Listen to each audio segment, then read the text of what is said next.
Hi everyone, it's your friendly ex-Muslim. So it's funny when you actually have Muslims, Dawah guys, agreeing with you and making your point for you. I love when that happens. So here I have a clip of Saajid Lipham talking to his friend Abdurrahman of Knowledge North. They were doing a dissection of what they called debate disaster, Ali Dawah versus apostate prophet. So they were actually very upset with Ali Dawah and they think he did a very poor job and he did a very bad representation of Islam for many reasons. One of the things that they were talking about, and now this is a very Salafi thing, is his use of the Kalam cosmological argument and in general the use of Kalam in philosophy and argumentation to prove that God exists. Salafis don't like this form of argumentation, and they explain why. I'll let you hear what they have to say and why I think this perfectly aligns with me as an atheist and what I think about this sort of argumentation. So let's get into it.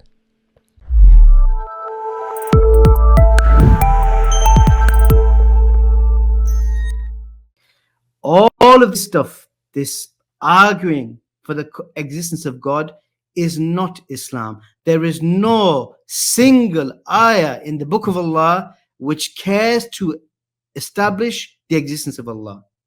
If you convince someone that God exists, you've brought them up to the iman, the level of faith of shaitan. What does Allah say? Like the example of who? Shaitan, Satan, Diablos, Iblis.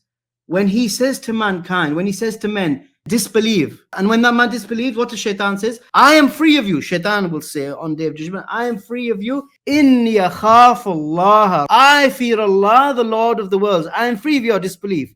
So if you encourage someone through your, which we'll get into the detail perhaps of this stupid pen, is it contingent or is it necessarily existent, and so on and so forth. If you convince someone and you win this foolish exercise in intellectual masturbation, all you've done is taken them to the iman of shaitan. So what, they believe in God? That's not an Islamic objective. How did Allah address the pagans, the mushrikeen? This is from the Quran, not from philosophy now, right? Not from intellect. This is from the revelation. So we can't contend with this. If you ask them, who? The mushrikeen, the pagans. If you, the Prophet, was to ask them, who created the heavens and the earth? That's what we're talking about, the creator, right? Is there a God? Is there a creator? The contingency, all this stuff. Who created the heavens and the earth? They will surely say Allah. Allah is telling you that this disbeliever will with certainty say that Allah is the one who created the heavens and the earth. Who's he talking about? The likes of Abu Jahl, Abu Lahab, the one who is cursed in the Quran. These are the people Allah is talking about, the ones who fought against the Messenger of Allah. So if you convince someone there is a God, you have brought that someone to the iman of Abu Jahl, to the iman of Abu Lahab, the iman of Iblis. They also believed in a creator. What does this do for Islam? Not that in and of itself it's not a good thing, because what does Allah... So before he goes any further, I just want to comment on this. So basically what he's saying is that the Quran says, and this is an interesting point, and some people don't know this, the Quran says if you ask them, the mushrikeen of Arabia, the polytheists, the pagans, the idolaters, whatever you want to call them, who created the heavens and earth? They will say Allah, meaning they believed in Allah. Did you hear that? Did you register that point? The mushrikeen of Arabia, the polytheists, the pre-Islamic Arabs, believed in Allah. I mean, this is obvious. If you look at Muhammad's father's name, it was Abdullah, the slave or the servant of Allah, his father's name. Okay? The more you study Islam, the more you see that this idea of Allah existed before Muhammad. Muhammad didn't invent this idea. There already was an Allah, right? So this is a very interesting, important point. And he actually says later on in this video, earlier on, I don't remember, actually earlier on, he says, the Quran does not spend any time trying to convince people that Allah exists. So the typical Salafi way is to look at the Quran and to look at what Muhammad did and to say that this is the best approach, right? Supposedly that logically would make sense that if Allah knows how to guide people and he made his book for all times, he doesn't spend any time trying to convince people that Allah exists. This was just taken for granted. The polytheists of Arabia believed in Allah as a higher creator, and they also believed in idols or intermediaries, right? Lesser gods that would intervene with Allah or whatever. So in a situation like this, the Quran does not, and this is my position too, the Quran does not try to convince anyone that Allah exists. So now we have a scenario in the world where we no longer have like 80% of or 60% or whatever it is are polytheists that believe in multiple gods and also believe in a creator. We have a lot more atheists today and agnostics and people that are just questioning whether God even exists. So now the Quran is a little bit like out of place because it's silent about that, right? There is one verse in the Quran that says, did they create themselves or were they created? But like, again, it's still assuming most of the Quran, except for that, maybe that one example, is always assuming that its audience believes in God already. And even the people of the book, the Christians and the Jews, right? Atheism was not a thing back then. There was no concept of no God. It was always some creator of some sort. Right? They may have been, especially, I mean, in particular in Arabia, maybe in other places of the world, just like the concept of the Catholic Church and the Pope and all of that is absent in the Quran as well. The Quran is totally silent on certain topics that it apparently has no awareness of, right? And this is another example of that. And the Quran also makes other blunders where it assumes that things will always be there and they will not be there. For example, the Quran says the Jews say that Uzair is the son of Allah, the son of God. Yet there's no Jew on the existence of the planet that actually says this. And even if you ask Jewish scholars, I mean, I have an article about this on my Medium and on my blog, they don't even know what this is referring to. So they may have been a group of Jews at the time of Muhammad that said this. The Quran says the Jews say this. Of course, there's another way we can look at the Quran is that it was never meant to be for all times. It was specifically for Muhammad's time because it was by Muhammad, basically. And he had a limited scope and view of the world, right? But the point is that Islam does not, the Quran itself does not try to do this. This new approach of trying to convince people using the Kalam cosmological argument and the contingency argument and all of that stuff, these are new, right? This is coming from interaction with Greek philosophers. Now, the interesting thing is, and I was not aware of this, that non-Salafis, so what they call themselves traditional Muslims, they teach this approach of Kalam cosmological argument and whatever. So this approach has been around in the Islamic community. It's called Kalam. It's an Arabic word, right? It's Islamic philosophy. It's there, but it didn't come from Muhammad. It came from after Muhammad through the interaction of the Greeks with the Muslims, right? This had this effect on them. When they were arguing, they started to see that there was problems with taking the Quran a certain way. And so what they did is they've come up with a view that's unfalsifiable, like, you know, saying Allah has two right hands and a shin and this and that, and he comes down to the lowest heaven and blah, blah, blah. It creates contradictions, logical contradictions. So they come up with, you know, the conclusion that it cannot be literal. These things cannot be literally true, but their view is unfalsifiable because you can't disprove it. They will say like Allah comes down could mean like he's coming, you know, he listens to your prayers or whatever. It's not literal. Because the literal view is contradictory, right? So anyways. Says, Qul alhamdulillah. Say okay. Alhamdulillah, praise be to Allah. That's good. We'll give you a clap. You know that Allah is greater than the earth. Bal aktharuhum la ya'lamun. But they don't know. For the most part, they don't know. Okay, what do they not know? We know from the ayat further down, from many other passages, they don't know that Allah is the one who should be worshipped. That is our call. Our call is not that God exists. That is the call of the deviants amongst the Muslims, the mutakallima. That's what they do. Ash'ira and the Mu'tazila before them. That's their focus. Their awwal wajib al-mukallif, they claim that the first obligation upon the one who is responsible for their faculties, they say, is to, we've already covered this, is to rationalize a belief in God. So then what do? They pick up a pen, and a few of them have done this, and say, is this pen contingent? And it was done with the apostate prophet as well. So there's another point right there that is very good. I mean, he actually called this mental masturbation. I think that's a great way to put it, because a lot of this stuff doesn't yield any fruit. First of all, it's very rare that people are convinced about Islam from an argument like this. I even went to a Sufi sheikh, like he said, the Ash'ariya and the Mutaliza, and this guy, the Sufi sheikh, which is, you know, obviously he was Ash'ari, and which is the way of the school of thought of understanding how Allah's attributes are.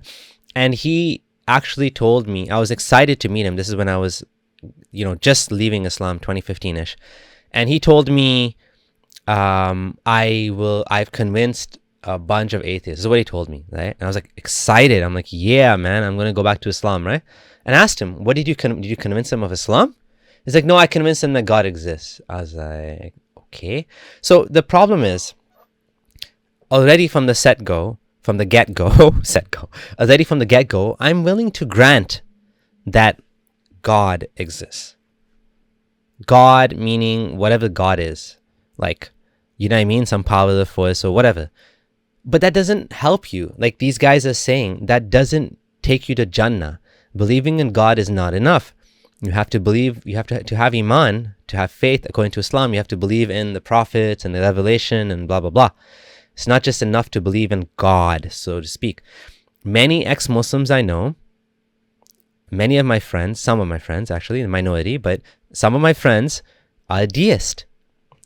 Even less of my ex-Muslim friends are Christian. But the point is, not everyone that's ex-Muslim disbelieves in Allah. If you look at deism says that there is a God, a creator, whatever force, but this force is absent from our lives, is not involved, does not communicate with us, does not reveal anything, does not intervene through prayer, any of that stuff, right? So this force is absent and basically, kind of like as good as doesn't exist. And that's the point. If you believe in God or you don't believe in God is besides the point. From an Islamic perspective, you have to actually believe in Islam. So whenever these guys, this modern Dawah guys, not this guy, but like for example Hijab and others, they always go back to arguing Kalam and arguing whether God exists because it's a distraction. They don't want to talk about Islam because the devil is in the details. These guys here, I have more respect for these guys because they're more honest. They want to talk Islam. And they're being straightforward about it, right? They're saying straight up, this is the Salafi way, right? The other guys, they just waste your time, right? Is it contingent or is it necessary? Our answer would be, who cares? So what? So what if I don't understand clearly this is a trick, right? You're trying to trip me up. If I say the pen is necessary, khalas, is a hujjah been established upon me? Can you say to the person, you're a kafir, you've rejected Islam because you've said that the pen is necessary. You should have said it's contingent. So hujjah means the proof, meaning the burden of proof, meaning not burden of proof. The hujjah means the proof against you has been established. Has a proof against you been established? So he's saying, if you're using the dawah that these guys use and you're making these contingency arguments and stuff to some non-Muslim, and the non-Muslim says the pen is independent and not contingent, or whatever he says, does that mean I've now delivered the message? The hujjah has been delivered, the message of Islam has been delivered, and the proof against you is now, you will now go to hell basically because I've given you the proof. He's saying, he's laughing and he's saying that's a joke. Making these arguments doesn't establish any proof of Islam in that person's mind in any way. Let's say the non-Muslim says, the atheist says, the pen is contingent. Welcome, brother, you're a Muslim. It doesn't work like that. You can reject the argument and still be a Muslim. Why? Because it doesn't make sense to me. Why have I believed? As Allah says, Amantu billah wa rasulihi. What was the prescription the Prophet gave? The Prophet gave a prescription. When someone comes to you with a doubt and says, who created Allah? They will get into all of these contingency arguments, right? What did the Prophet say though? Say, I believed in Allah and His Messenger. Or in other hadith, in different similar type of conundrums that they put you into, say, A'udhu billah minash shaitanir rajim. Seek refuge in Allah. So this is the evil of bid'ah. One of the evils of bid'ah is not only are you introducing something which is innovative, which is this pagan philosophical way of inviting to something which is actually not an Islamic objective, which is belief in the existence of a creator, but also you're hiding or you're covering up or you're making people forget the Sunnah, which is to say, I believe in Allah and His books. It's funny that he's saying pagan because logic is not pagan. I mean, unless it had something to do with worshipping the earth or something like that,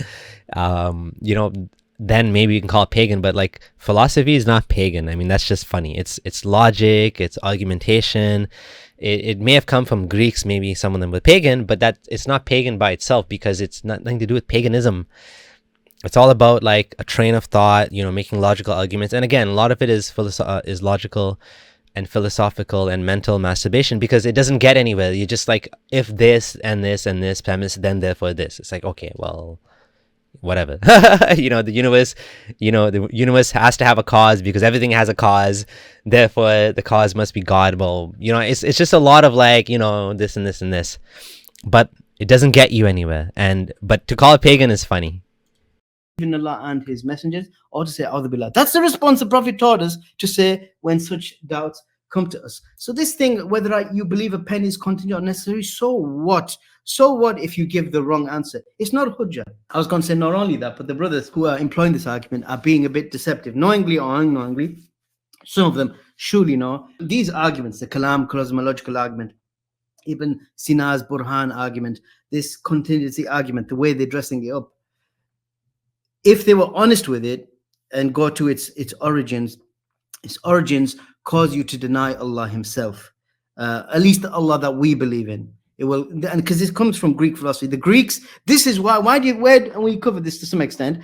Where does this ta'til, this denial of Allah's attributes, come from? It's because Muslims and hypocrites who are profaning Islam try to contort Islamic belief system according to pagan metaphysics, Aristotelian Neoplatonic metaphysics, i.e. their understanding of the ghaib. And we know the ghaib. Allah is Alam al-Ghuyub. He's the one who knows the unseen. And the only thing we know of the unseen is what He subhanahu wa ta'ala has revealed to us via the agency of His messenger Muhammad sallallahu alayhi wasallam. And even Muhammad did not have the keys to the unseen. It's what Allah gave him through the agency of Jibreel alayhi salam. That's how we know what we know about Allah.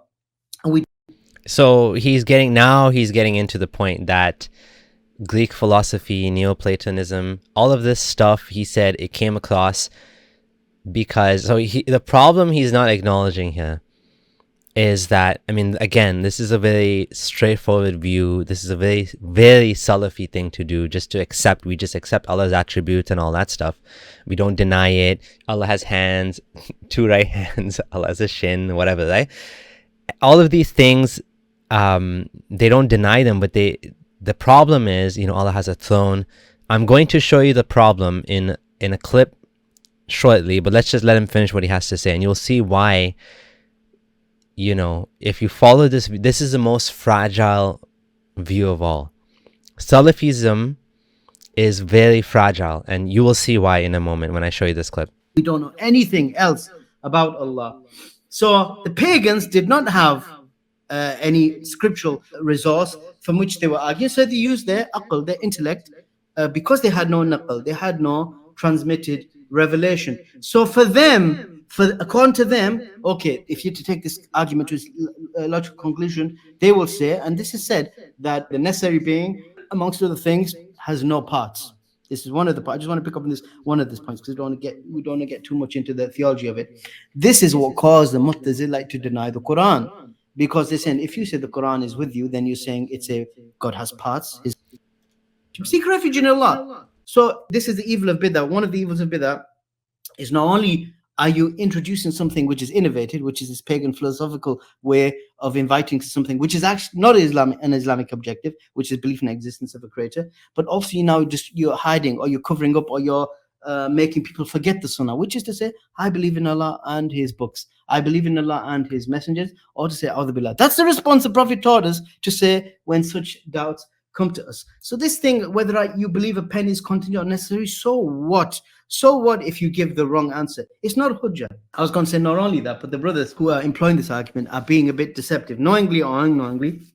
Some of them surely know. These arguments, the Kalam, Cosmological argument, Ibn Sina's Burhan argument, this contingency argument, the way they're dressing it up, if they were honest with it and go to its origins cause you to deny Allah Himself, at least the Allah that we believe in. It will, and because this comes from Greek philosophy. The Greeks, this is why and we covered this to some extent.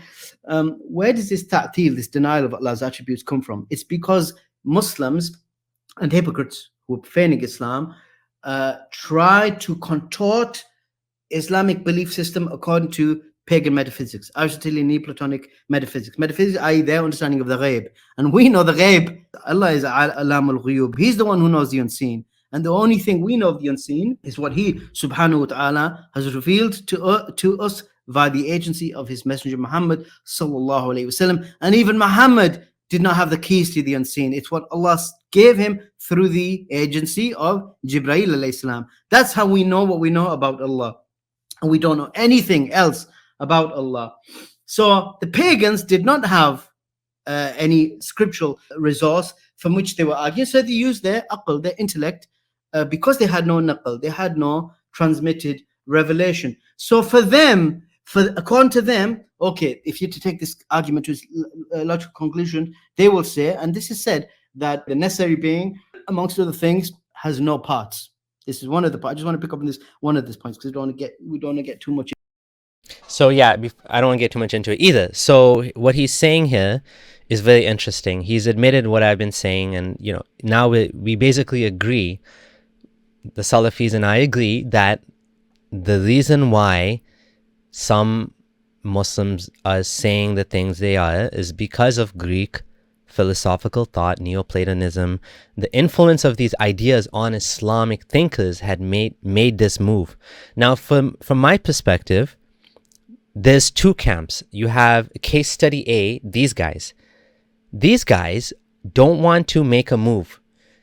Even though the philosophers back then, Islamic philosophers, realized there was a problem with the way that things were being understood and conveyed. Basically, if you just take what the hadith says, it's problematic at face value. Allah coming down every night is problematic because we have time zones. And because the earth is a sphere and it's always night somewhere in the world. Obviously, Muhammad didn't know that. So clearly, this is problematic. So these guys are stuck in a contradiction now, because Allah can't come down every night because He's always down. He's not a yo-yo.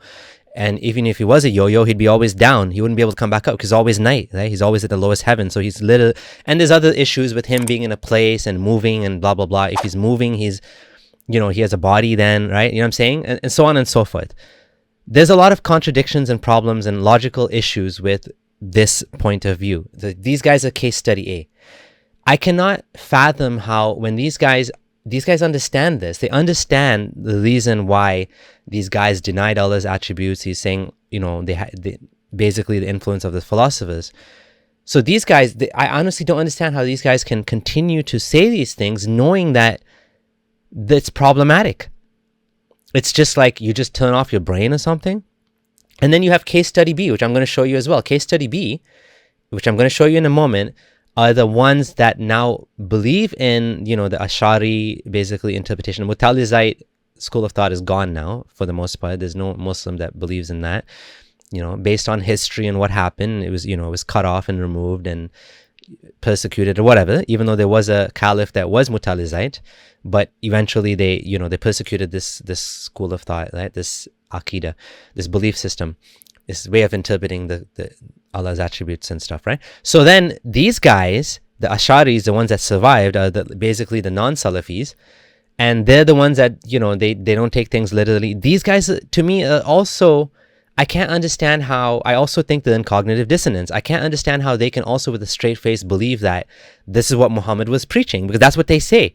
They're taking this Greek influence and they're projecting it back on Islam, and they're saying, well, no, that's what the Quran means. The Quran means what we're saying now.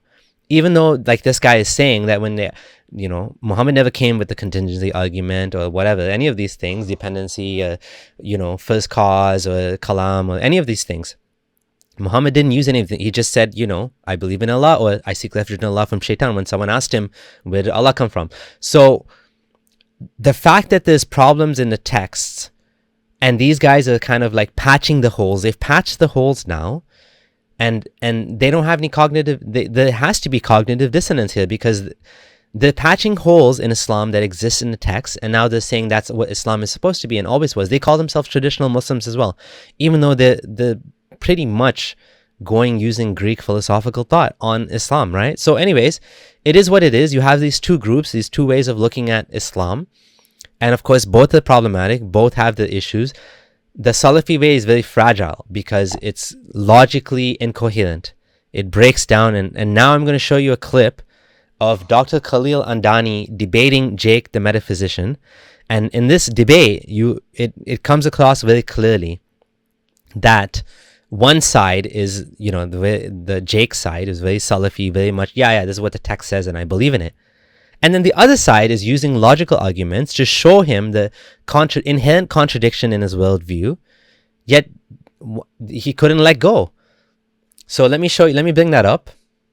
Before I show you what happened here, I'm just going to give a couple of comments on this situation. One, you can see they turned off live chat replay. 2, they turned off the comments.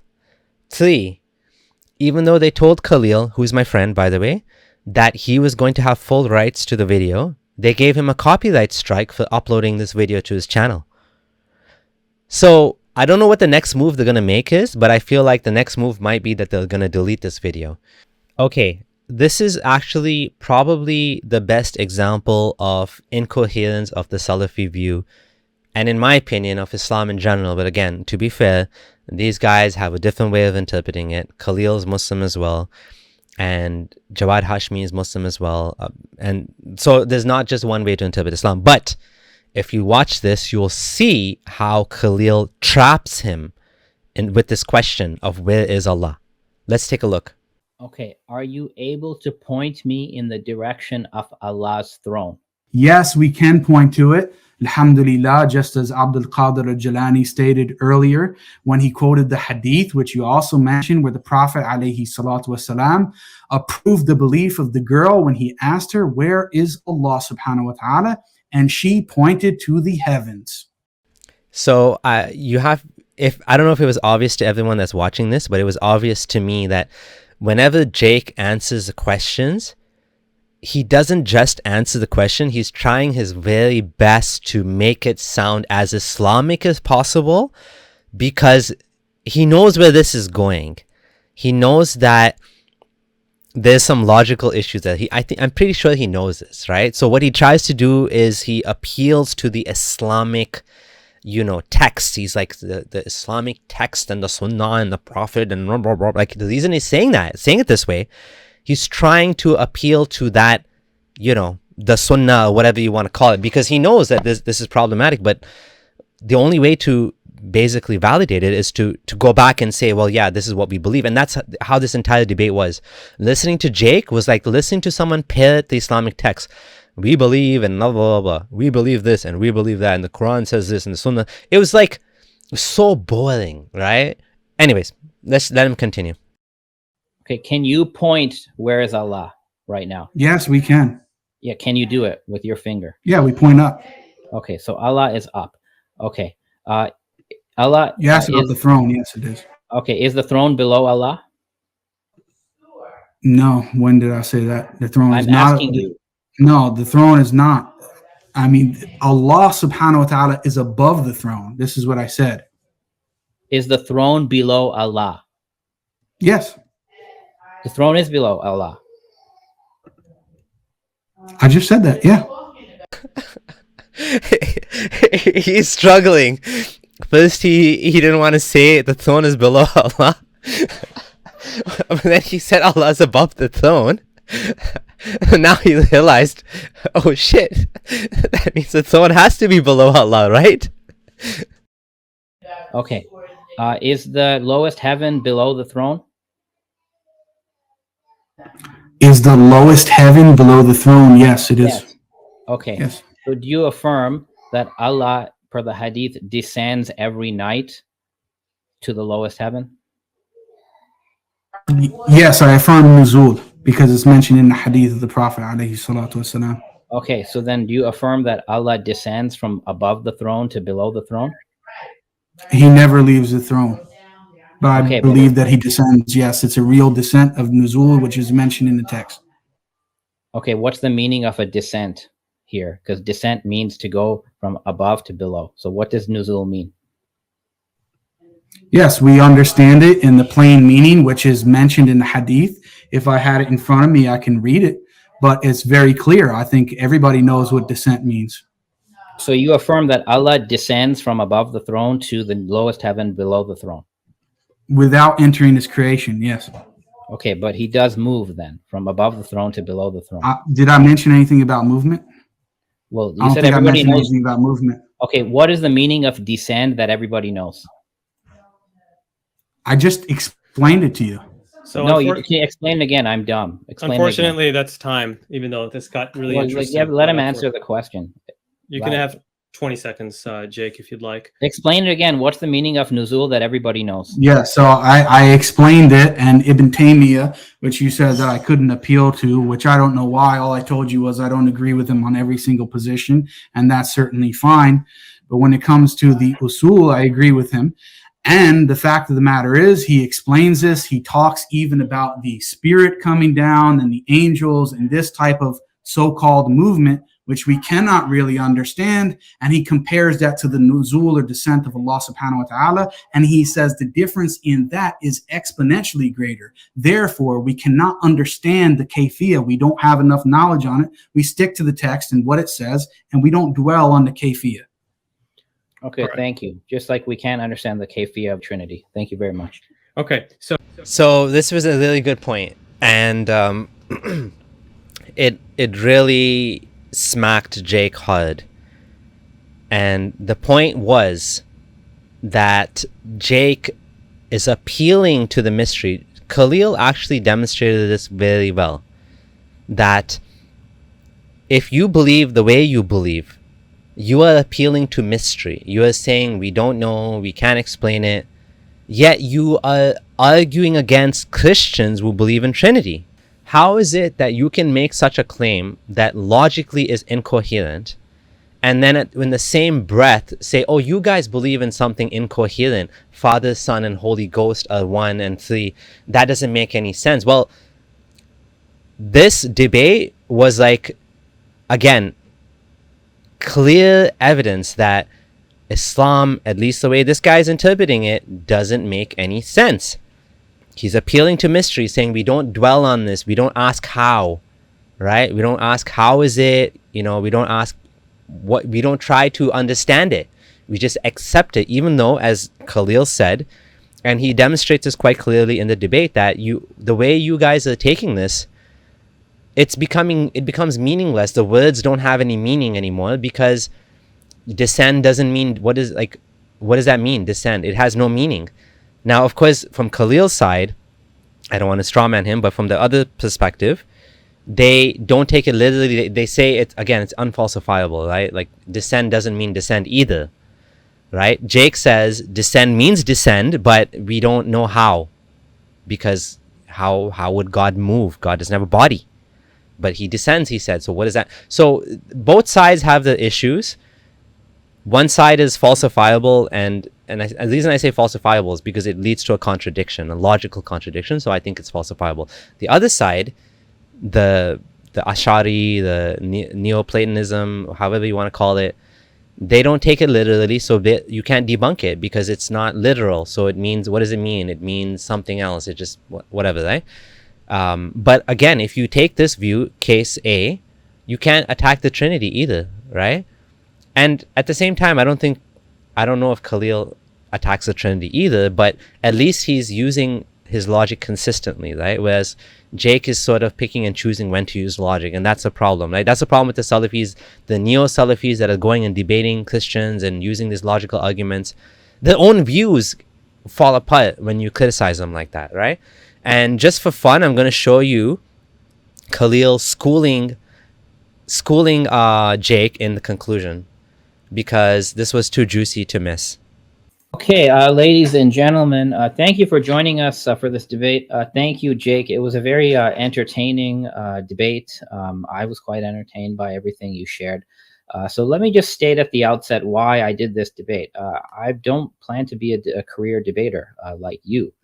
So I'm sure you'll have plenty more debates, and you can, really get some practice on defending your creed, because, God knows you need it.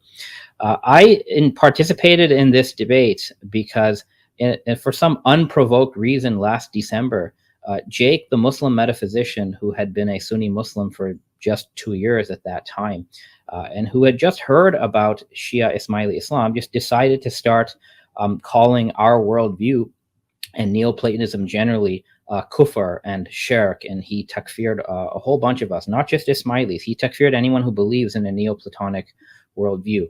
Because Jake is actually a very smart individual who deserves a response, unlike some of the other trash that's out on YouTube, where some people they're not very smart. But Jake is actually an intelligent person, and frankly, I have to give him credit. He's very honest about what he believes and what he thinks is right. So because of Jake's capabilities, his intellect, and his honesty, I made an exception to my policy of not debating, and I decided to debate him. So I really liked the demeanor of Khalil, Dr. Khalil here versus Jake. I felt like Jake was being kind of sleazy in this debate. I mean, he was like telling, it felt like he was doing a lot of straw manning. He kept telling Khalil, oh, this is what you believe, so therefore you're a disbeliever even in Ismailism. And he kept saying, this is your personal views, and Dr. Khalil was saying, well, we're debating a specific topic here, and he was respectable. I don't feel like the two are not the same. Like here he's actually praising Jake. Jake would never praise Khalil, and would never give him that gentleman response that he's giving him here. And it's true. Like this guy went on the attack. He's attacking Ismailis and calling them kafir and this and that, which again, as Khalil has mentioned, this could be harmful to certain Ismailis living in Afghanistan, Pakistan. If people are going around teaching that these guys are kafirs or disbelievers, then these guys are under threat of being killed and stuff, right? So he wanted to defend his worldview, and he did a pretty good job, in my opinion. Oh, I even found it funny that Jake even pulled out the taqiyya card. He even said that Khalil's doing taqiyya, which is so hilarious. That like right-wing taqiyya meme that's used against Muslims, like he used that against Khalil in this debate. If an intelligent person is going to make comments about the worldview I hold, then I need to ensure that there is a correction due when appropriate. Now, Jake throughout the debate has tried to isolate my beliefs as Ismaili beliefs, but then he's also said that my beliefs are not Ismaili beliefs. So there seems to be a logical problem of the takfiri going on here. He needs to decide, is Khalil an Ismaili or not an Ismaili? Here's the thing. The worldview I've defended today is on the screen. I've defended that Allah is absolutely simple without real distinct attributes. I've defended the first intellect as the first creation, and I've defended the first intellect as the intermediary for all other creation. This is the worldview that I'm defending. All Ismailis believe this, and all the people, all the names on this screen believe this as well. Okay? And it's a big tent. Neoplatonism, in the sense of the worldview that I'm defending today, goes way beyond the Ismailis. And just because this worldview is common to Ibn Sina, Ibn Arabi, even some Hanbali Sufis. By the way, Abdul Qadir Jilani in his text, Kashf al-Asrar, specifically says that the first intellect is the first creation of God, that it contains the universals of everything, and that the entire universe has been created from the first intellect. Abdul Qadir Jilani says this in his own work. That's why his name is there. So Okay, so from my perspective, when I watched this debate, it's the first time I ever heard about this first intellect being created and the pen being the first creation and whatever. Like, this is all new to me. I've never heard this before. And again, as a non-Muslim, someone that doesn't believe in this, I don't really care what the first intellect or the first creation or whatever. I don't care about this stuff. I'm an outsider. To me, it doesn't matter. All I'm looking at is which one is logically coherent, which one's logically incoherent. How do they make moves? How do they defend Islam? What is the perspective there? And this was interesting, but again, like, to me, it doesn't make any sense because I don't believe any of this stuff. Platonism or hikmah is a big tent. This is not just an Ismaili phenomenon, and this is a common polemical tactic to people who espouse certain Salafi takfiri ideology. What they try to do is they try to isolate minority communities and make it seem that nobody believes in their worldview except them. And it's quite the opposite here. The Neoplatonic worldview is quite vast. So this is what I was aiming to defend, the entire Neoplatonic worldview. Do I hold the Ismaili version of that? Yes. And nothing you've said in this debate has actually shown that I've departed the Ismaili account of Neoplatonism. I'm going to show you why. But let's get back to the fact that this is a debate between the Athari Creed and Islamic Neoplatonism, even if you want to call it Ismaili Neoplatonism. So it's a debate, and both sides have to give arguments in the debate. So I gave 10 arguments, and you're calling it a machine gun approach because you are utterly unprepared for what I had to show you today. You have this was mic drop moment. While Jake was doing his discussion, Khalil was not just making notes, he was updating the slides, and he actually made a point of reviewing his response to each of the 10 points. Let's see what he does.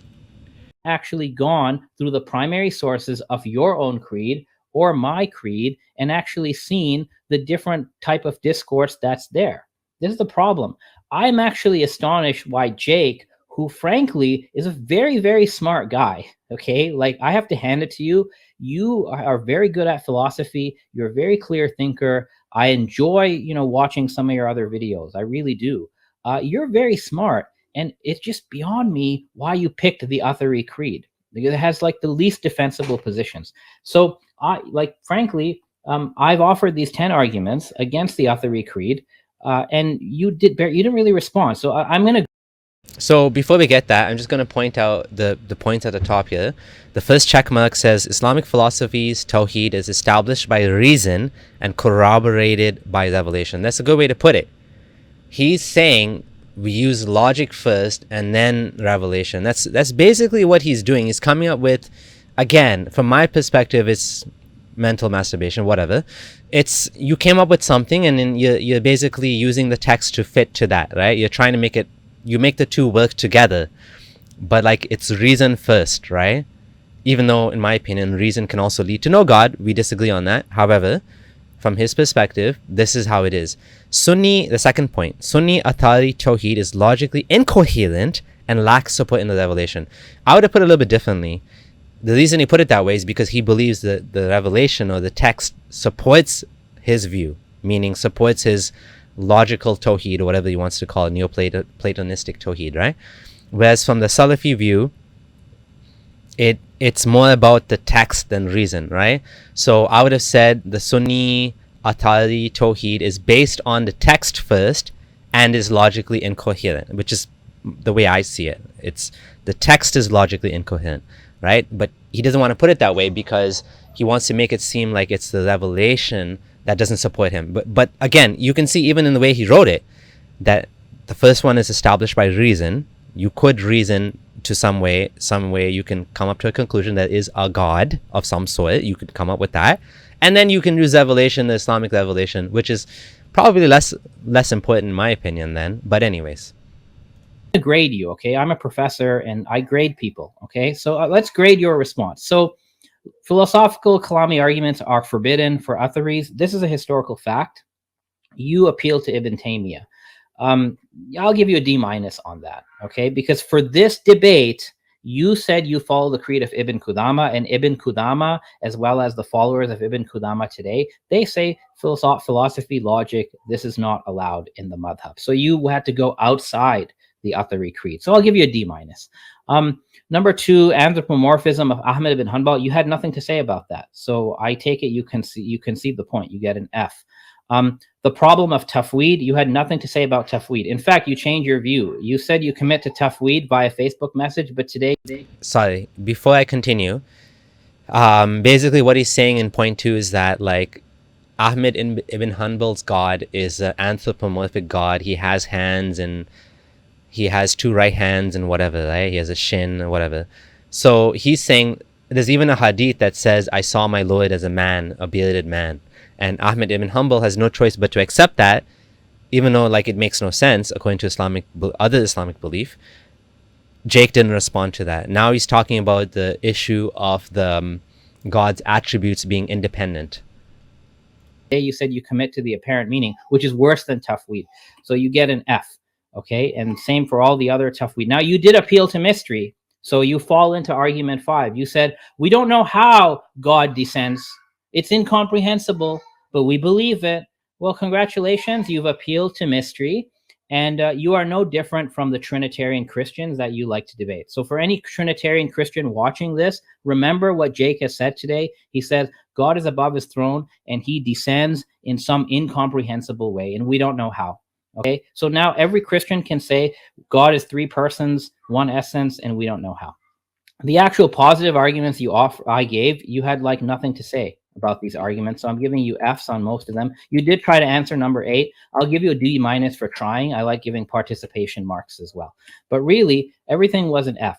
Now, your arguments against me, let it be on the record for everyone watching. I rebutted everything you said. You first said... So yeah, I'm not going to go into this too much because this is very specific to the debate and Ismaili belief and whatever.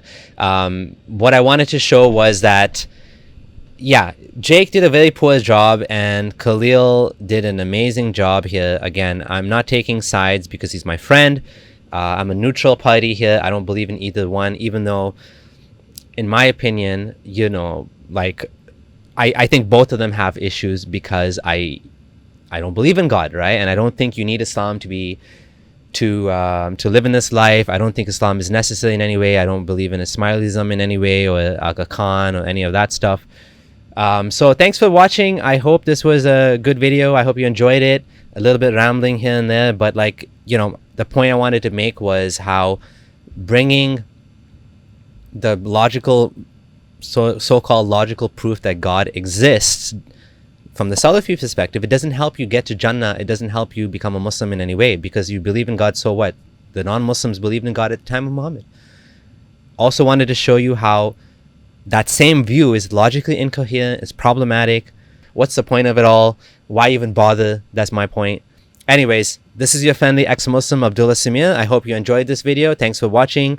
Leave a thumbs up. Leave your comments on either what you thought about what Khalil said or what you thought about what Abdul Rahman, that Salafi guy, or Saajid Lipham said. I hope you enjoyed this video. Thanks for watching. This is your friendly ex-Muslim Abdullah Samir signing out.